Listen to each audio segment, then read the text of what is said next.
You are listening to Feed 44, the official podcast channel of the Center for a Stateless Society.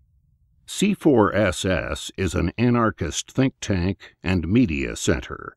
For more information, please visit c4ss.org.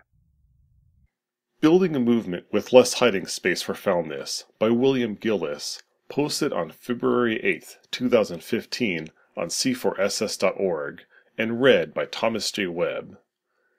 2 weeks ago, we all learned that Brad Spangler, a professed libertarian and anarchist once of some prominence, is a child molester.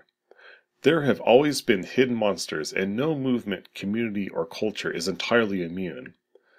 But while we've spent the last 2 weeks recoiling in horror and crushed under the sadness of these revelations, one of the most striking dynamics to come out of this has been how many women in the liberty movement are only now being listened to. To be sure, it's easy to see creepy behavior in a far more sinister light with hindsight, but many of Spangler's semi-public actions were still clearly objectionable in their own respect, of the kind that alienates community members and poisons movements. Many of us in the movement totally failed to see the side of him, but some of us did to varying degrees, and it's worth asking why the behavior that was visible remained in large part unnoted and unchallenged. Spangler frequently escalated sexual content on his Facebook and in exchanges with people in ways generally felt inappropriate, often appealing to a thin veneer of sex positivity to justify things that seemed wildly out of place in the context most people thought they were engaging with him. He was, in a word, creepy. He made misogynistic statements, crossed people's boundaries without any sign that he cared to avoid them, and actively leveraged his status and influence to act predatorily towards younger women. The details of accounts go all over the place. I myself happened to defriend him over a bit of trans-misogynistic ranting a friend pointed out to me, but others who turned in to his feed had concerns. Several times I got variations of, "Oh yeah, I like what the center publishes, but I never considered writing for you because I thought you had a bigger connection to Brad and he's a creep."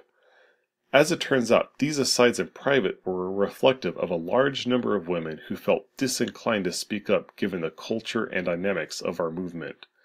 And when someone did, we now all know, they were immediately, aggressively discredited and silenced. It should in no way be contentious to state that we should have done more as a community to listen to people with concerns about Spangler's behavior. Make no mistake, child molestation is its own unique evil, but it lies on a spectrum of predatory and dehumanizing perspectives and behaviors deeply connected to misogyny. Spangler did not act in a vacuum, and it is badly disingenuous to assert that recognizing the complex but deep dynamics tying him and the branches of patriarchy equates dismissing his moral culpability.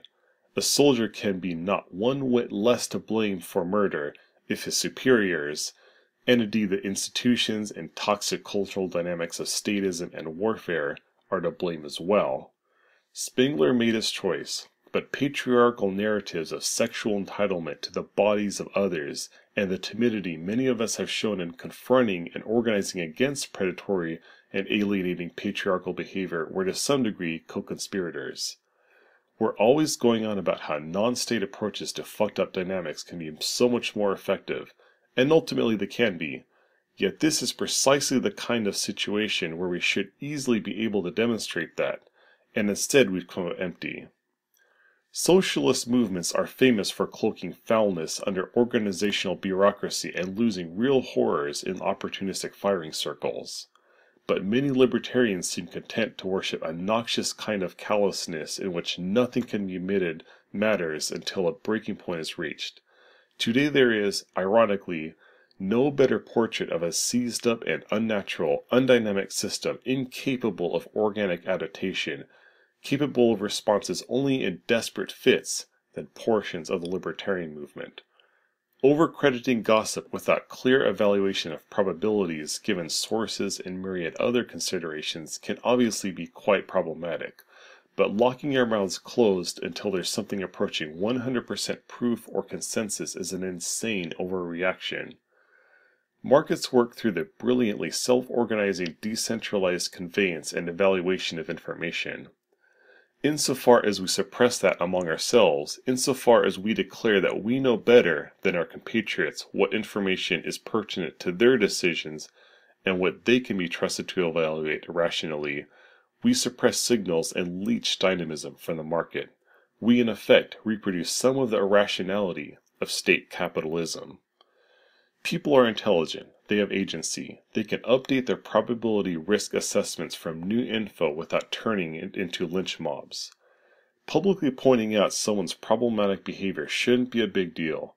People certainly shouldn't have to fear being widely dismissed and harassed for doing so.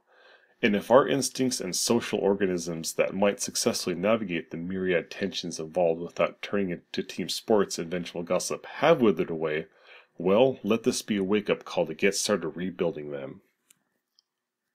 You've been listening to Feed 44, the official podcast channel of the Center for a Stateless Society. C4SS is an anarchist think tank and media center. For more information, please visit c4ss.org.